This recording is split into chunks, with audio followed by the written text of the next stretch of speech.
মানবদেহের সবচেয়ে বড় এবং গুরুত্বপূর্ণ অভ্যন্তরীণ অঙ্গ হল লিভার।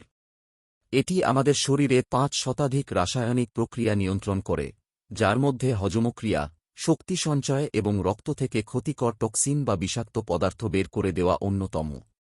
কিন্তু কোনো কারণে যদি এই লিভার তার কার্যক্ষমতা হারাতে শুরু করে, তবে তা পুরো শরীরের জন্য বিপর্যয় ডেকে আনে।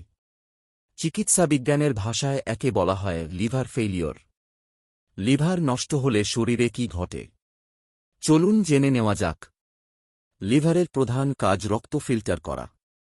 লিভার অকেজো হলে রক্তে অ্যামোনিয়া ও অন্যান্য বর্জ্য পদার্থের পরিমাণ বেড়ে যায়, যা সরাসরি মস্তিষ্কে আঘাত হানতে পারে। রক্ত জমাট বাঁধার জন্য প্রয়োজনীয় প্রোটিন তৈরি হয় লিভারে। লিভার ড্যামেজ হলে সামান্য আঘাতেই শরীর থেকে অতিরিক্ত রক্তক্ষরণ হতে পারে। রক্তের পুরনো লোহিত কণিকাকে ভেঙে লিভার বিলিরুবিন তৈরি করে। লিভার ঠিকমতো কাজ না করলে এই বিলিরুবিন রক্তে ছড়িয়ে পড়ে এবং শরীর হলুদ হয়ে যায়। লিভার যখন অ্যালবুমিন নামক প্রোটিন তৈরি করতে পারে না, তখন রক্তনালী থেকে তরল উপাদান লিক হয়ে পেট এবং পায়ে পানি জমতে শুরু করে। লিভারের রোগকে প্রায়ই সাইলেন্ট কিলার বলা হয়, কারণ প্রাথমিক অবস্থায় এর লক্ষণ প্রকাশ পায় না। তবে লিভার মারাত্মক ক্ষতিগ্রস্ত হলে যে লক্ষণগুলো দেখা যায়: ১. চোখ ও ত্বকের রং ফ্যাকাশে বা তীব্র হলুদ হয়ে যাওয়া, যাকে আমরা জন্ডিস বলি। ২. লিভারের জটিলতার কারণে পেট অস্বাভাবিকভাবে ফুলে যাওয়া এবং পেটে পানি জমা। ৩. রক্তে পিত্তলবন বা বাইল সল্ট জমা হওয়ার কারণে শরীরে কোনো গ্যাস ছাড়াই তীব্র চুলকানি হতে পারে।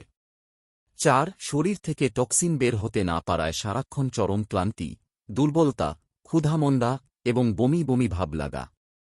৫. প্রস্রাবের রং অতিরিক্ত গাঢ় বা চায়ের মতো হওয়া এবং মলের রং ফ্যাকাশে বা মাটির মতো হওয়া। ৬. সামান্য আঘাতেই ত্বকের নিচে রক্ত জমে কালো বা নীলচে দাগ হয়ে যাওয়া। সাধারণত ফ্যাটি লিভার, হেপাটাইটিস ভাইরাস বা অতিরিক্ত অ্যালকোহল সেবনের কারণে লিভারের ক্ষতি হয়ে থাকে। আশার কথা হল, প্রাথমিক অবস্থায় ধরা পড়লে সঠিক ডায়েট, ওজন নিয়ন্ত্রণ এবং চিকিৎসার মাধ্যমে লিভারকে পুনরায় সুস্থ করে তোলা সম্ভব। কারণ লিভারের রয়েছে এক অদ্ভুত পুনরুৎপাদন ক্ষমতা বা রিজেনারেশন পাওয়ার। আপনার শরীরে যদি এই লক্ষণগুলোর একটিও দেখা দেয়, তবে অবহেলা না করে দ্রুত একজন গ্যাস্ট্রোএন্টেরোলজিস্ট বা লিভার বিশেষজ্ঞের পরামর্শ নিন। সুস্থ থাকুন, সচেতন থাকুন।